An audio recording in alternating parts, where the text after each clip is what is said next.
خطبہ نمبر 55۔ آپ علیہ السلام کا ارشاد گرامی۔ جب آپ علیہ السلام کے اصحاب نے یہ اظہار کیا کہ اہل صفین سے جہاد کی اجازت میں تاخیر سے کام لے رہے ہیں۔ بسم اللہ الرحمن الرحیم۔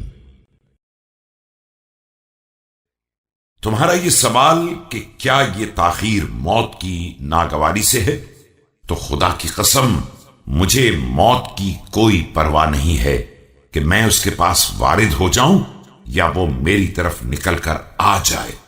اور تمہارا یہ خیال کہ مجھے اہل شام کے باطل کے بارے میں کوئی شک ہے، تو خدا گواہ ہے کہ میں نے ایک دن بھی جنگ کو نہیں ٹالا ہے، مگر اس خیال سے کہ شاید کوئی گروہ مجھ سے ملحق ہو جائے اور ہدایت پا جائے اور میری روشنی میں اپنی کمزور آنکھوں کا علاج کر لے، کہ یہ بات میرے نزدیک اس سے کہیں زیادہ بہتر ہے کہ میں اس کی گمراہی کی بنا پر اسے قتل کر دوں، اگرچہ اس قتل کا گناہ اسی کے ذمے ہوگا۔